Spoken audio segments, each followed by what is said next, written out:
Hello, it's me James and welcome back to another Minecraft Bedrock Edition video. So what you are currently seeing in the background is a way to kill the Ender Dragon in less than a minute, which means you can actually kill it in one cycle. So for speedrunning, this is the method. This is really fast. You do need a few things to actually be able to do it, but when you actually do it, like I said, you can do it in under 1 minute. And like I said, for speedruns, this is absolutely perfect. Again, I am not the original creator of this method. I originally seen this on the world record set seed speedrun. Again, I actually didn't know how to do this. I attempted it when I first seen it and couldn't do it. And then I got a DM from my mate Frank, and basically we were talking about some mechanics in the end that are completely broken.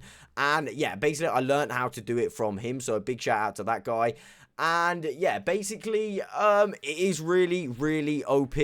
So yeah, in today's video, we're going to be breaking down exactly how it's possible and what mechanics make it possible to actually be able to beat the dragon in under a minute. Okay, so let's start off with the materials that you're going to need to obtain during this speedrun to be actually able to complete this dragon kill. So first of all, you're going to need a sword. You are going to need a bow with one arrow. Make sure the arrow counts. You might need a few arrows, but you could do it with one arrow. 3 beds. You're going to need about half a stack of netherite. It doesn't need to be that, just half a stack of blocks. Bring yourself 3 obsidian or crying obsidian and 1 bucket of lava. Okay, so what I've gone and done is put a world download of this exact world in the description below. Every single time when you load into this world, the dragon will swoop, and of course, you will have all the items you need to be able to kill him in under a minute, or her, should I say.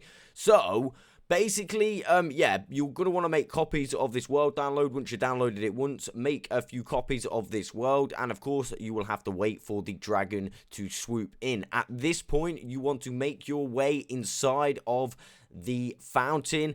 Again, I do actually get hit here, as you can see, but make sure you've got your bow in hand, because what we are going to want to do now is simply shoot an arrow at the dragon's head. Now, by doing this, you are actually going to increase the amount of damage you can give the dragon when you're hitting him with the sword, which is step number 2. So you're going to fire an arrow at his head. This is going to increase the damage that you're going to actually be able to give to the dragon. Then you're going to hit the dragon with an iron sword 5 times. Now, of course, you can use another sword. You will have to hit him less or more, I'm not really sure, but with an iron sword you got to do it 5 times. Okay, and it's very important for you to get that shot in at the first step. So that arrow needs to hit his head for you to actually be able to do as much damage as you're doing with these 5 shots. If you don't do that shot at first, you won't be able to take as much damage off it, meaning you won't be able to kill the dragon in one cycle. It's got to be one clean sweep. So you've got to shoot to the head,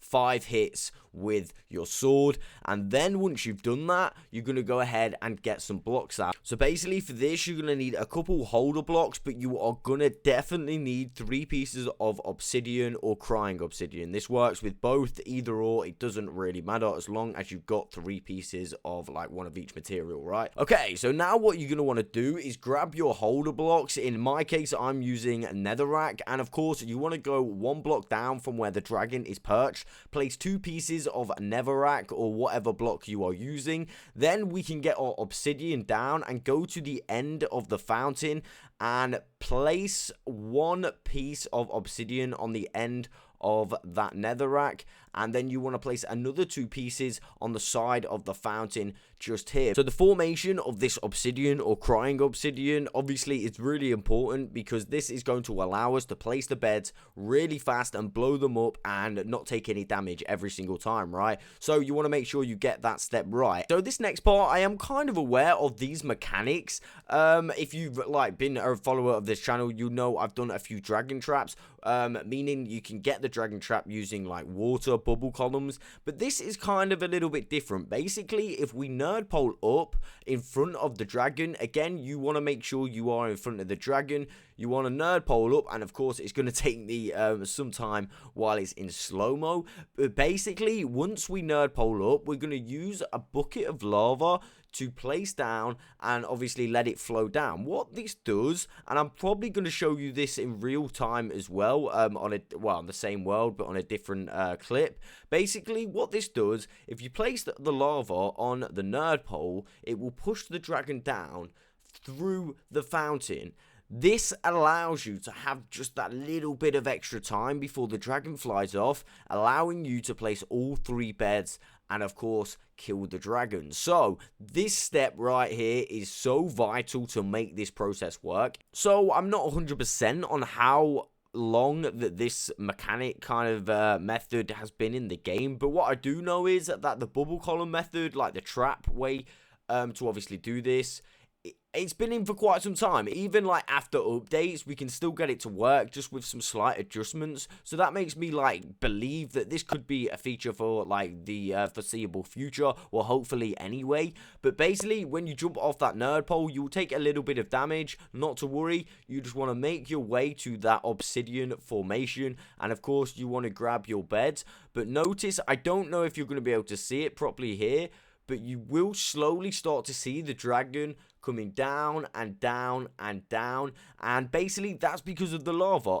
Once you place that lava on top of the, of course, nerd pole, the dragon gets pushed down into the fountain. I have no idea why it works like that. So yeah, it's kind of the same mechanics as the dragon traps, just a lot faster. Of course, in the dragon traps, we use soul sand to keep the dragon trapped in the sky. Now, if we was to change that soul sand for, say, magma block, that would basically pull the dragon down and make it come through the fountain. This, using lava, just does that really, really fast. And again, it's actually a really, really epic method. So, as you can see, the dragon's perched. You can see it slowly dropping there. And all you've got to do now is place your beds and literally sleep on your beds. There's bed number 1. Going to go across to bed number 2. As you can see, the dragon does start to fly away, but you have got that little extra bit of time, which allows you to place the other 2 beds and, of course, sleep on them. At this point, I did think I was going to fail, but boom, and of course,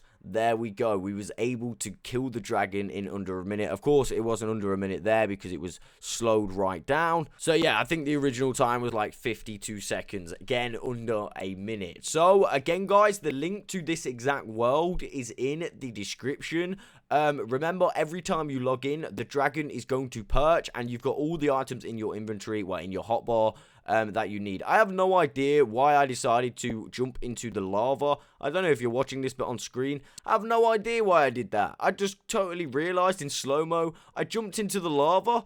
Don't do that. This could have gone really bad for me, and I mean, only I could jump into the lava at this point. I must have been a little bit too excited, but of course, you want to make your way to the fountain because you don't want to waste any time. When that obviously lights up, you want to be in there and going back to the overworld, so those end credits obviously come up as fast as possible. But yeah, you can see how close it actually was. I literally thought I was going to die. Why did I go into that lava? That was a little bit crazy, man. Okay, so one final time. Here it is in real time. Again, the dragon swoops in. Remember to get the world download in the description, guys. I want to shoot the dragon in the head 5 times with the iron sword. I'm going to go ahead and get the nether rack and of course place the obsidian in these locations. Then I'm going to get my netherrack again, nerd pole up in front of the dragon just like so. I'm going to get my bucket of lava, place it on the edge of that nerd pole. We're then going to jump off the nerd pole. We are then going to go to our obsidian formation and start placing our beds. At this point, we have not got much time because the dragon will start to fly away. But you should just have that little extra piece of time because of the lava. And of course, remember guys, do not run into the lava like I do. That's just a little bit crazy. Don't do that. And there we go. We managed to kill the dragon in under a minute. I hope this video helps you guys out. So I can confidently say that this is going to help me out on my future speedruns. I mean, it does take practice, but of course, practice does make perfect. Again, that is all I've got time for today. I will catch you on the next one.